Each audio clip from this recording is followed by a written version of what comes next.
Hello, Aries. Welcome to the Plaid Sheep Oracle. Your reading here on this Virgo new moon is both very simple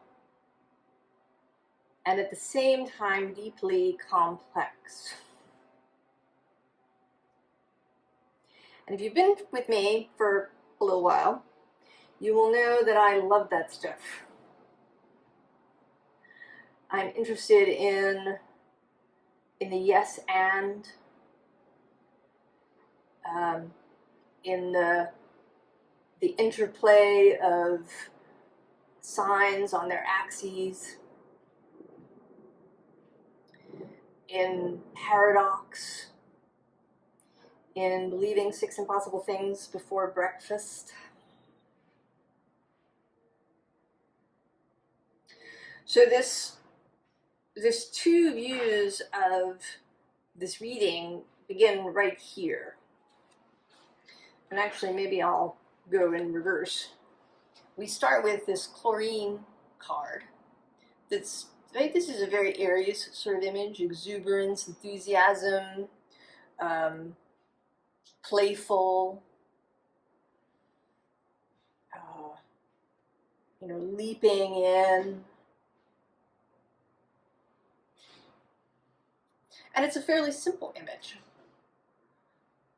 right? This person and these 3 circles. Some of the images in this deck are themselves more complex.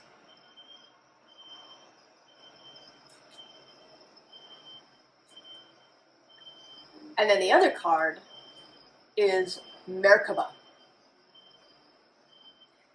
The frequency of Merkaba supports our ability to use our consciousness to traverse into other layers of reality and dimensions. It activates our access to our Akashic inheritance as well, merging the totality of our experiences into our present to serve our highest purpose. And this is also important. So the Merkaba is a much more complex being, shall we say.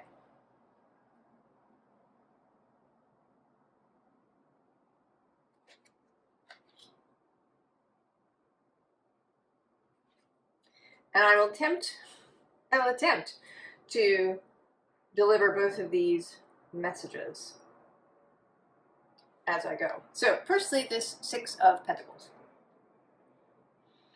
I believe that you have been, I don't want to say waiting, since that implies expectation, but there has been a stillness or pause or something while in this balanced space. And what's missing is for something to come in and tip the scales. And below that is this 8 of Wands card. That is kind of, right, there's this stuff going on, and here you are, you're sort of asleep, metaphorically, in this stillness before something arrives to tip the scale.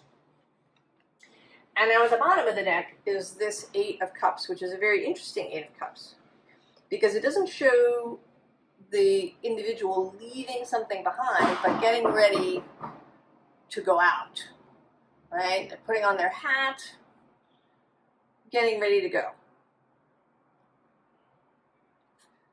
So moving toward rather than away from.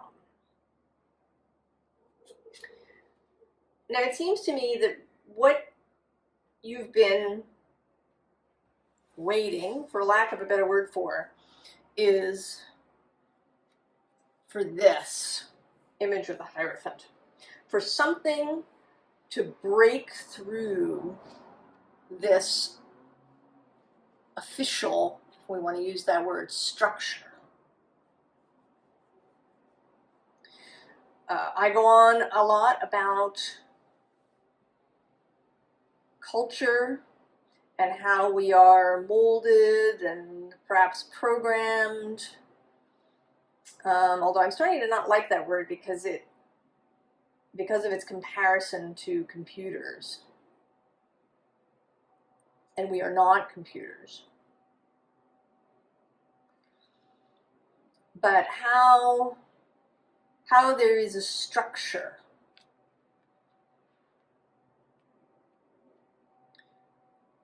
around your life. And that initially that structure is one that is built by other people. Parents, neighbors, teachers, culture at large is what creates this structure. And something, whatever these birds kind of represent for you, something you've read, something you've heard, a teacher you've met, a person you've met, a relationship you've had, an experience. And I think that because of some of the other messages, both in the reading and through bibliomancy, that this is a series of things.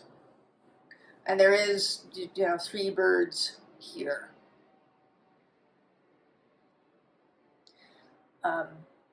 And that they've been kind of chipping away at this stone, and now it's finally falling apart.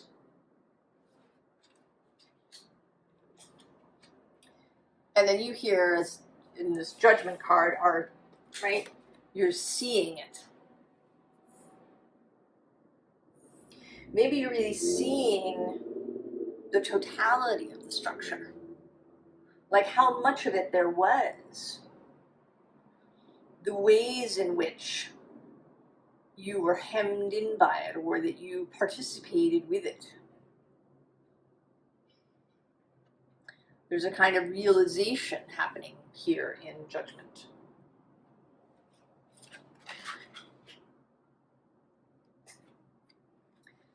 And this is creating this Ace of Swords moment.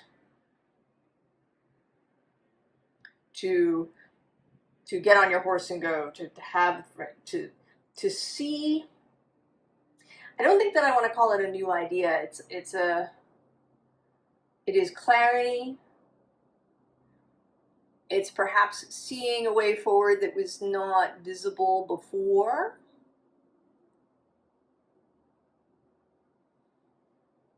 And it is your own, in many ways, your own creation.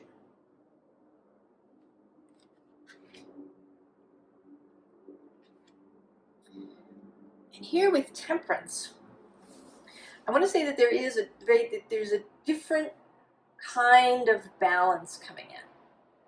Whereas this 6 of Pentacles is very much the world as it is. This is just how it is. This is my life now. This is how I've always lived it. A kind of static balance, where a lot had to kind of fall into one side in order to tip the balance. Right? Maybe the little mechanism here at the fulcrum was rusted, just keeping everything tight and immobile. Whereas this Temperance is more about fluidity. And I am influenced here, as I have been in the last several readings, by a book I've been reading called The Master and His Emissary. It's about the left-right brain relationship. And it's not at all kind of what the sort of pop science would say. It's much more complex than that. But there is a relationship. And the right side, or the premise of the book, is that the right side is meant to really be the leader, the master. the one who, right, the one who can see the whole picture, the one who can make really informed decisions. And then the left side, as the emissary, is the one who goes and, you know, either delivers the message or does the thing. And that when these two sides, when there's a poor relationship with either side over suppressing the other, then, right, it doesn't work. And there does need to be some separation for each to do its thing without interference. But there also has to be talking to each other. So this fluidity, judging, right, when to work together, when to separate, judging when perhaps to follow the rules and when not to.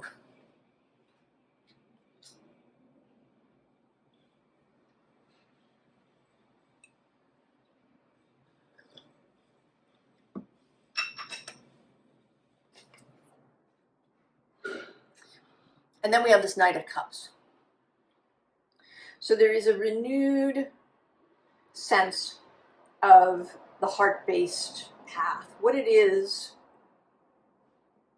that not only that you want,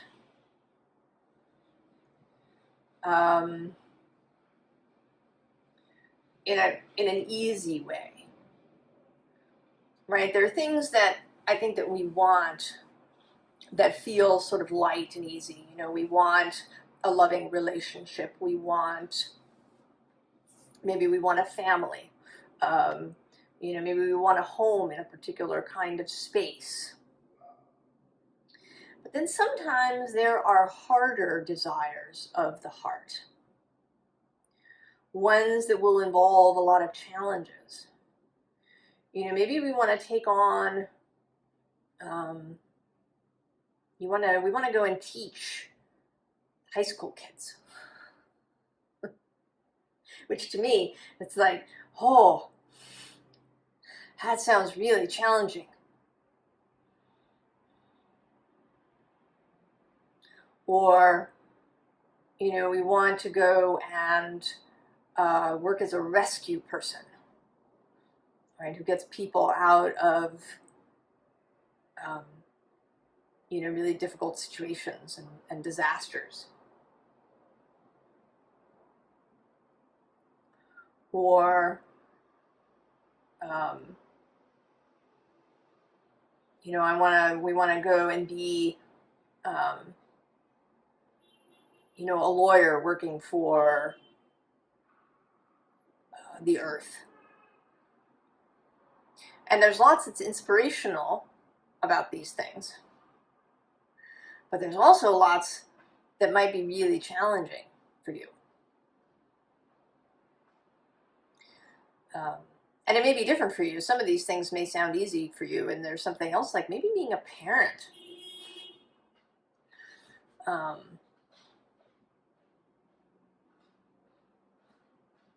Or being a therapist, or, you know, owning your own business. Whatever it is, there's something that the heart wants that requires courage and this kind of night energy, this running forward from the heart energy.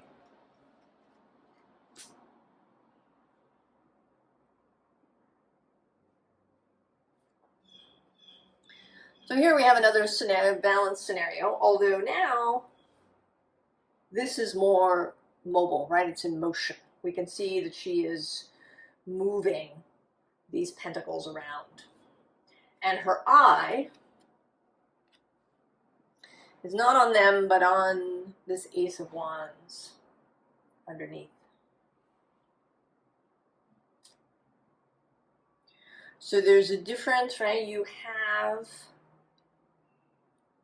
have gained experience and understanding, and now you can start moving these pieces around with greater expertise. And being able to keep your eye fixed on this inspiration rather than having to watch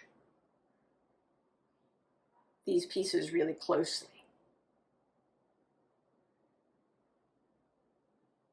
I don't know how to juggle, and I don't actually know if, I suspect that when you first start to juggle, that you have a tendency to, right, to follow the balls with your eyes, but that as you get better, you don't have to do that anymore. Yeah.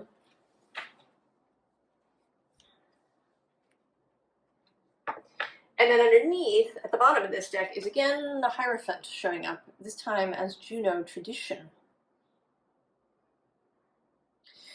So this row is about your newfound fabulousness, but there's also a caution.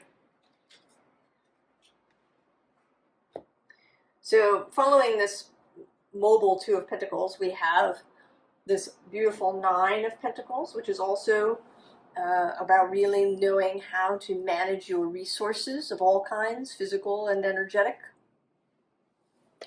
about being sovereign, about knowing that resources are fluid and that you don't have to hoard things, that the new will come, and that you will know, how to meet it without stress. And then we have this Ten of Wands. And I think that this is meant to be sunset, right? The ending of something, the Wands ending. But in fact, this today, because it is immediately followed by the sun, is sunrise. It's like all these wands, instead of being a burden, have now sprouted leaves and are growing. So you're able to see how what you've done so far is now coming into leaf. You have so much clarity, so much faith. And the caution here is to not kind of tip back into this contemplation. Because we kind of go 10, 19, and then this is 9. So contemplation can be nice, right? It can be very, very useful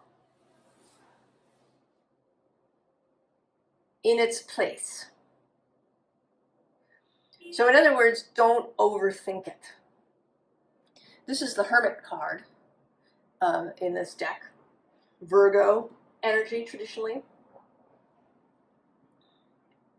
And that can be an analysis paralysis, overthinking kind of energy. So if you have this tendency, and Libra, Aries, we can get up in our heads about stuff.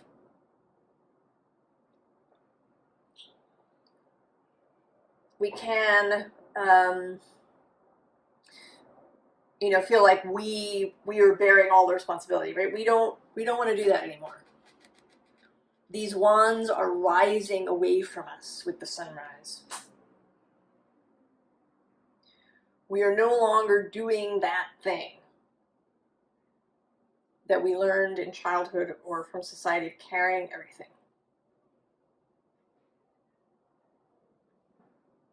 So don't slip back.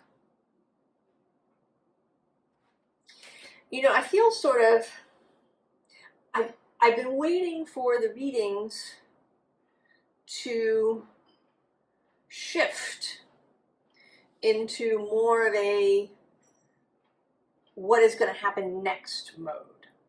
Like, what is being built? And they haven't done that. And there's part of me that's like, oh, you know, I kind of want to give people a view into the future. And the readings keep sort of bringing up this stuff.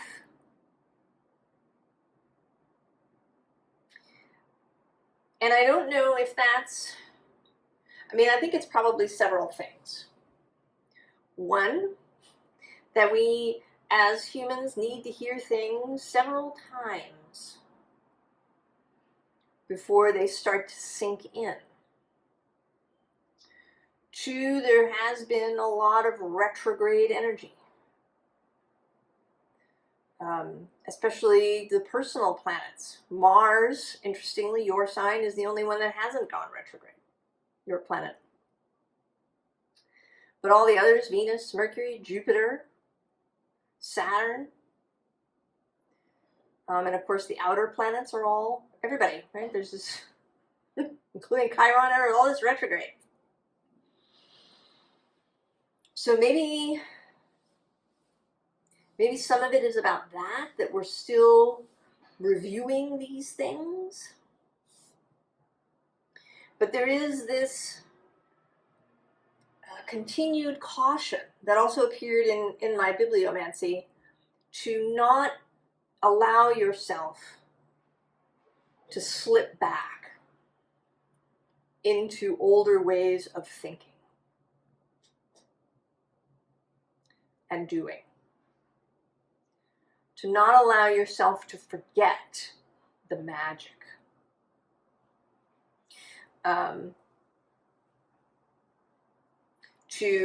To explain away the magic.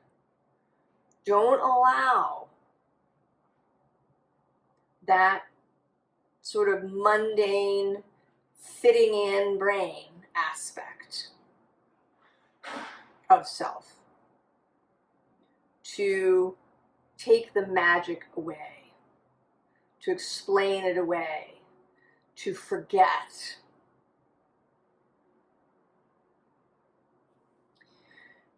Because that, right, that's what these birds are.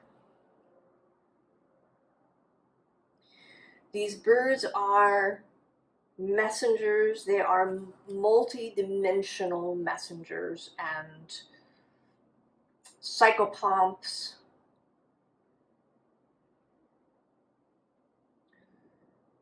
You want to keep all of that experience. You want all the shadows, all of the mystery. Under here, underneath these two cards, is the moon showing up. You want to keep the mystery. You want to keep the complexity.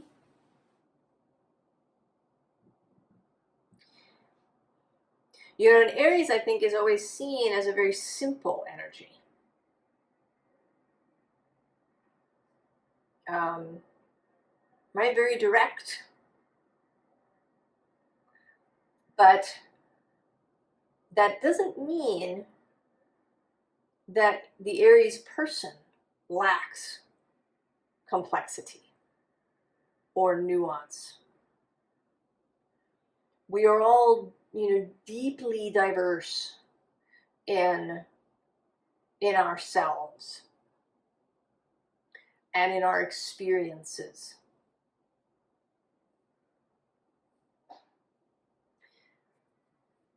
And although, when we have to actually do something, then we make choices. But we don't want to fall into a space where we kind of live in that simplistic world.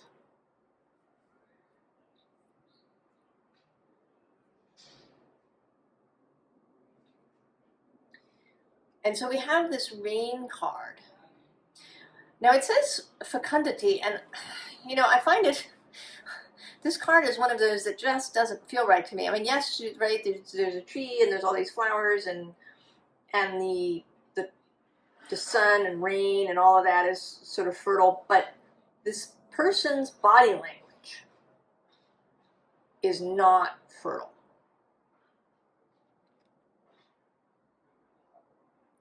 Right? Her arms are crossed over her chest.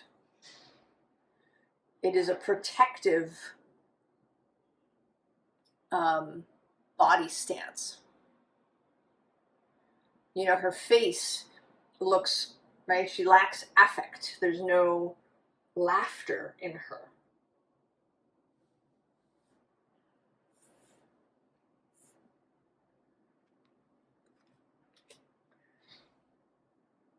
So this is kind of, right, this is the stifled way.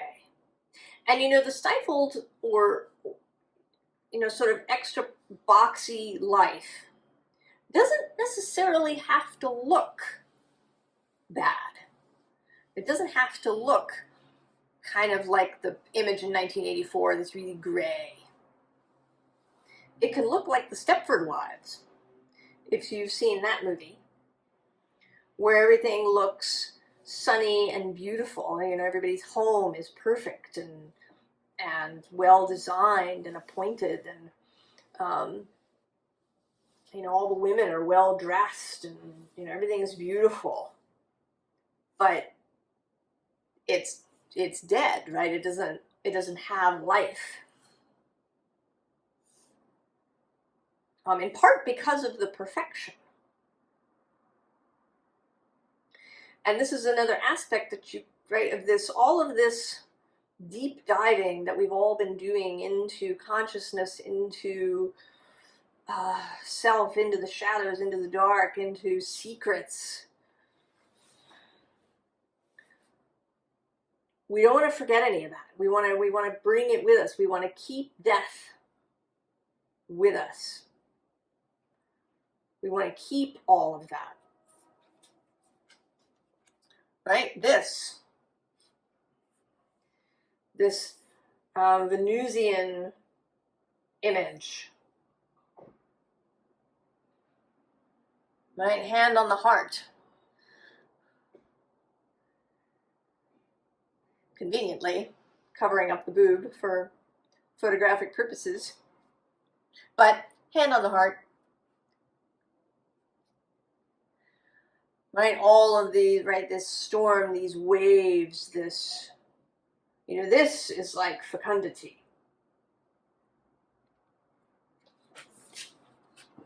And then adventure.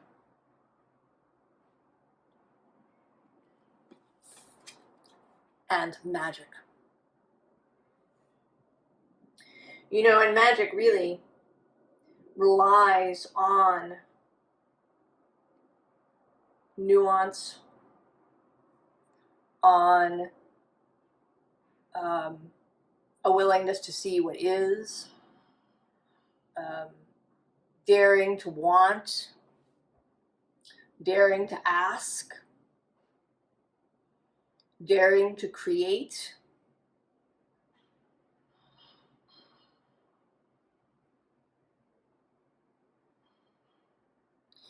And, you know, even in the sort of the spiritual world, right, there's this idea that, you know, we attach things like, you know, for the highest good of all, or, you know, don't, right, as long as it harms no one.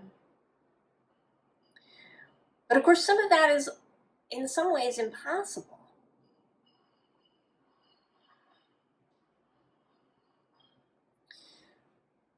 Right? Things are messy sometimes. Things can be really complicated. And I think that really getting down into the magic, to really be a witch or a wizard, or sorcerer, whichever word you like.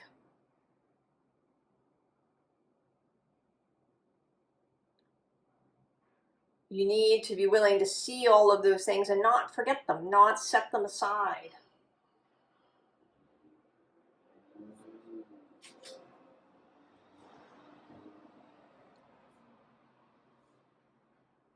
To be willing for things to sometimes get messy, right? This is this courage. That sometimes things, right, there may be conflict, there may be tears, there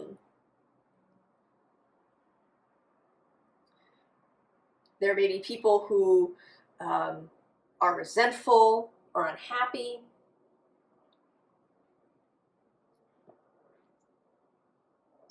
And all of that is part of the whole.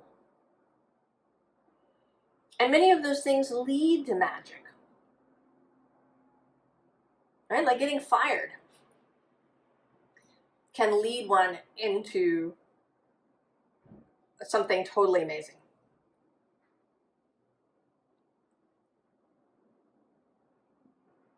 How a deep experience of grief can leave one with so much more tenderness and compassion for others.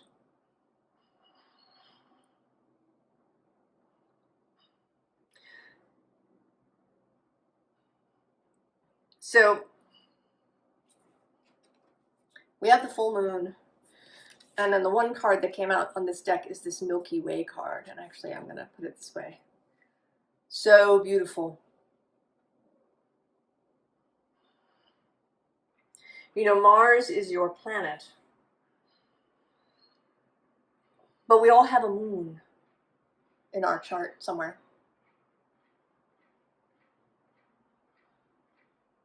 And so this is also it's about your personal moon.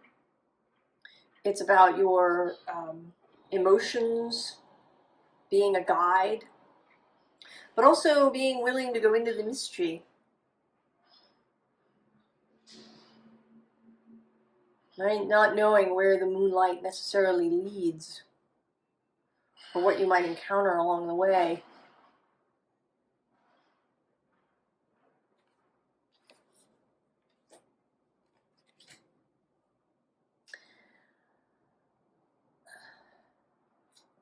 And then we have the Prima as the underlying.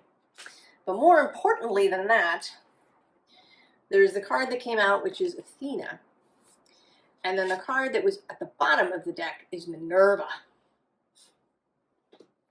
The Greek and Roman versions of a very similar energy of courage, of doing what you know to be right, of telling the truth, of getting really clear before acting, but then when you are clear, being able to act immediately.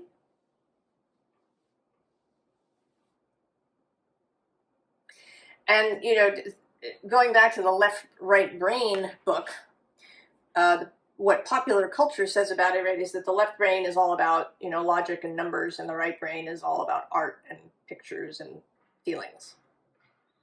And that,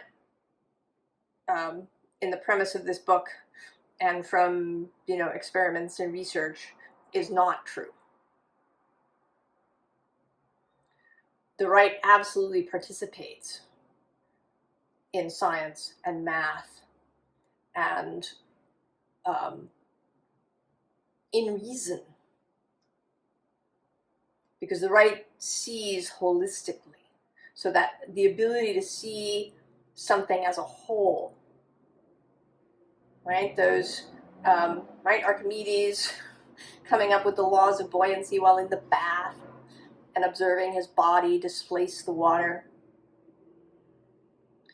Kukula and his benzene ring, which just appeared to him. There's all these examples in science and mathematics, as well as in the arts, of inspiration. Right? Where it wasn't really, right, about painstakingly putting the pieces together. It was about gathering all the pieces, and then this holistic aspect sees them, right? Oh, there it is. That's the whole. I see it.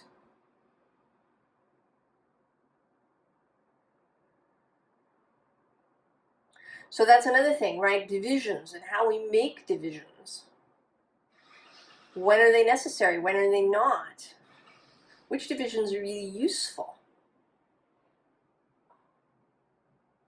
Because they, right, they create the ability for synergy, right? For different things to come together with, you know, different ways of being. So that each is wonderful as they are, and then they can make things together in a way that they couldn't if they were both the same. So seeing things as whole does not mean seeing things as the same. Right? All of these, right? Keeping the mind really flexible, keeping it open to all of the nuance, the layers of reality, and not only in a spiritual sense, but also the layers of reality that exist just in everyday life. The simple, you know, something that, you know, simple on the surface, but then deeply complex underneath. So, advice.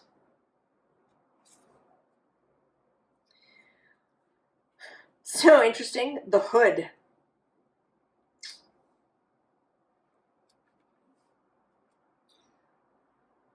The unseeing hooded warrior of inner battles.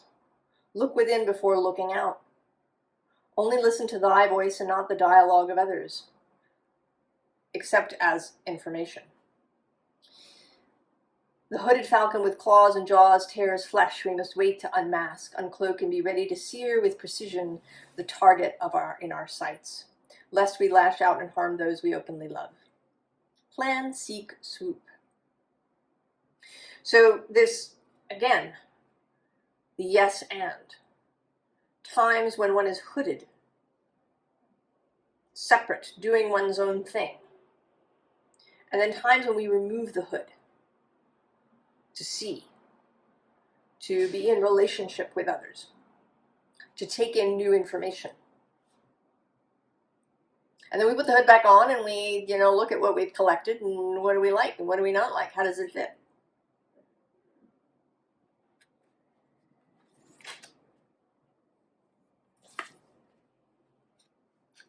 The gathering. And the channel. You know, I'm reminded now of a little story that Kasia Urbaniak tells. She's, I've talked about her in other videos. You could look her up. I'll write her name in the description. But she spent time training as a Taoist nun, though she is not a Taoist nun.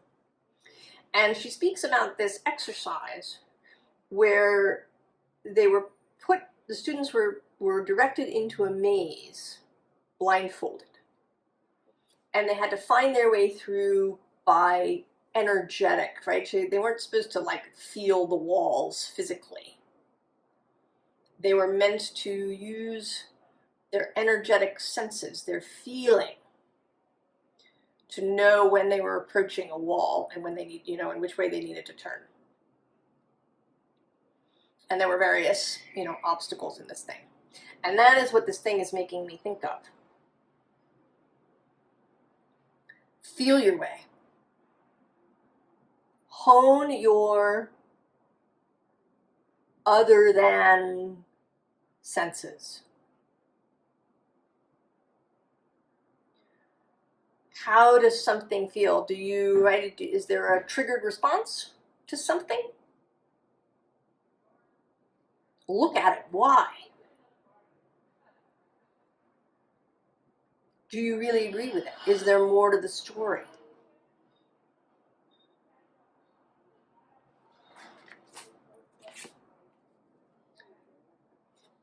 Flusa, the first flow of blood. And what's interesting here is that the second card is blood scented, which is kind of about a different sort of first blood.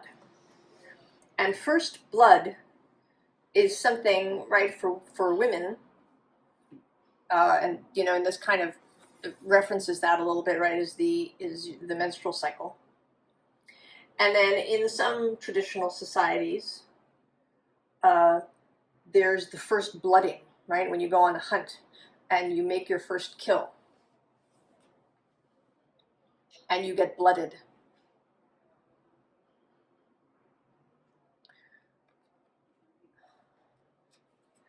And that you shouldn't, right, don't forget that. Don't lose that. Don't sterilize that.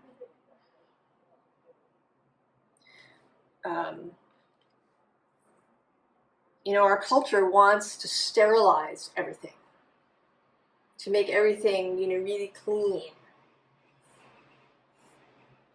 And we are coming to realize that this has been a mistake on a, sort of a health level. But there are spiritual aspects to this too. Right? One can have a sterile spiritual practice.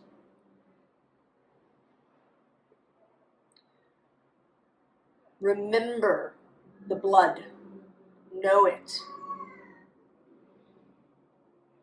Right? This kind of Venus-Mars energy.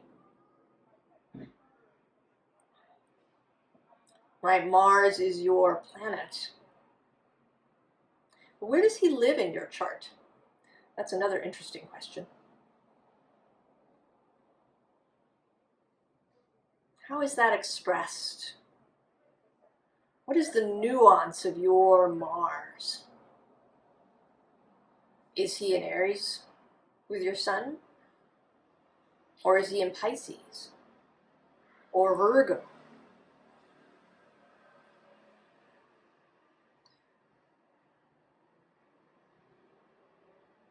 All of the nuances of yourself. Keep all of your own complexity. Don't try to cut bits off or leave things behind, or don't sterilize yourself so that you fit in either to, the culture or to, whatever your spiritual circle is. Because that kind of left, if we want to call it left-brained, wanting things really simple and labeled and categorized and sterile, perhaps, can happen in the holistic sphere too.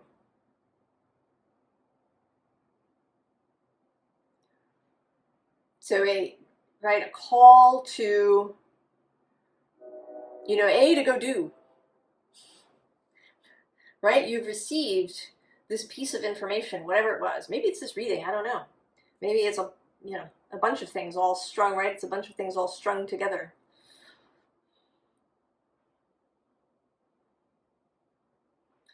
But at the same time, attend to the complexity, to all the layers. Swim in it. Experience it. Touch it.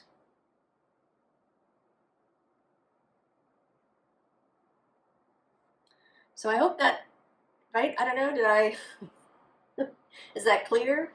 I hope it is. Clear enough. And we'll see where we are when we reach the Pisces, or I'm sorry, the Aries full moon at the end of September. I wish you all the very, very best, Aries, and I'll see you next time. So long.